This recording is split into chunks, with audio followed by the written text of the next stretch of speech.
Hi everyone, my name is Elsmi Juan Potestas together with John Patrick Gizel, and we are the reporters about ecosystem degradation. This topic focuses on the different types of ecosystem degradation: the grassland degradation, soil degradation, deforestation, coral reef degradation, mangrove and seagrass degradation. First is grassland degradation, the parent biological wealth of forest and grassland in a standing biomass or living vegetation. Yet this does not constitute the bulk of productivity because the major route of food production in these biomes is the detritus food web. In the decomposition that takes place in the soil, in a heavily grazed pasture land, the maximum consumed by herbivores is 50%. Normally, as much as 82% goes through a decomposition pathway. In a forest, decomposition accounts for as much as 98% of productivity. The fallen leaves and parts of vegetation account the crucial activity, which takes place in the soil. Soil is defined as all loose fragments on the surface of the earth that came from broken down defined rocks. It is part of what is technically called regolith, which includes with boulders, gravel, stones, and pebbles, composed of combinations of sand, clay, and silt. Soil is the medium of all food production on earth, from plants to the animals that feed on them, to the humans that use both, to microorganisms that through decomposition maintain the vital cycle of material resources in the biosphere. This picture shows us an example of grassland degradation in the Philippines. Next is soil degradation. The diminution of soil productivity is one of the world's major problems today. Grasslands are destroyed through burning to give way to croplands, housing, or commercial spaces. Grasslands known as savannas, prairies, or steppes over 40% of the total surface of the earth and are home to the largest numbers of animals, particularly the four-footed mammals and birds.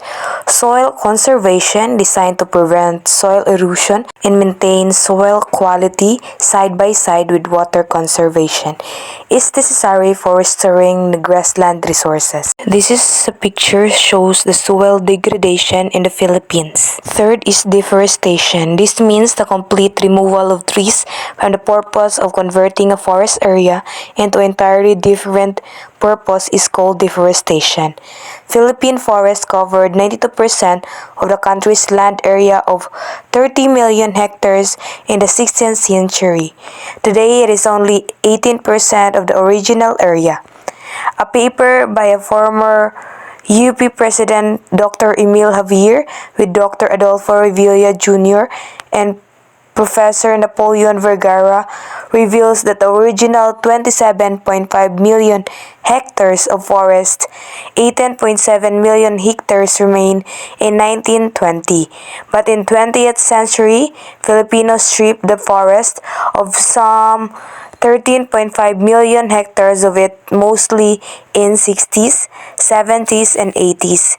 In the last 2 decades, the deforestation rate was 200,000 hectare per year and continue today at 100,000 hectare per year. This is the picture of deforestation in the Philippines. Good day, ma'am. My name is John Patrick Isgizel. My assigned topic is all about coral reef and mangrove.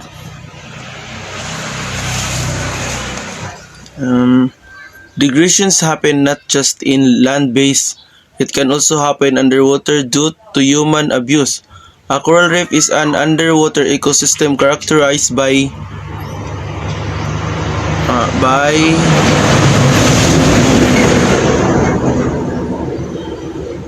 reef-building corals. They are called rainforest of the sea as they are one of the most diverse and productive ecosystem on Earth.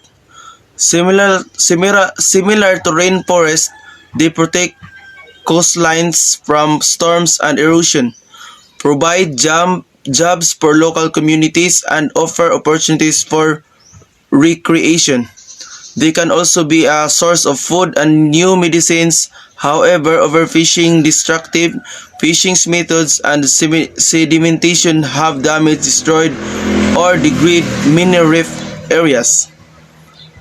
Key terms: overfishing lead to the depletion of key reef species in many locations. Destructive fishing methods include the use of explosives to kill or stone fish, which destroys corals, blasting or dynamite fishing, shatters coral colonies, and kills the coral tissues on the adjacent colonies.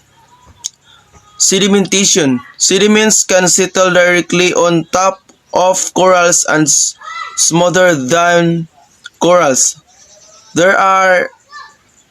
Corals are not capable of moving, and most coral have every poor mechanism with which to remove sediments from on top of them. Aside from coral reefs, mangroves and seagrasses bed also suffer from degradation. Overcutting is the primary cause of mangrove degradation, but habitat destruction, conversions, and pollution also are responsible for the destruction of appreciable mangrove forests. Mangrove forests protect both the saltwater and the freshwater ecosystem they straddle. The mangroves complex root systems filter nitrates and phosphates that rivers and streams carry to the sea. They also keep seawater from encroaching in inland waterways. There are also as an important source of food aquatic animal. Losses of mangroves could have a devastating effect on fishery. Losses of mangroves could have a devastating effect on fishery outcomes. Then it can also impoverish livelihoods, lower economic growth, declining human security, and poorer quality of life for local communities and coastal populations. Then seagrasses provide multiple ecosystem services including nursery habitat, improved water quality, coastal protection, and carbon sequestration. Same as the mangroves, seagrasses bed as well were threatened by human activities. The primary cause of seagrasses loss is reduction in water clarity due to pollution like agricultural runoff. This runoff from farms introduce chemicals into the water that can damage or kill seagrasses. Thank you.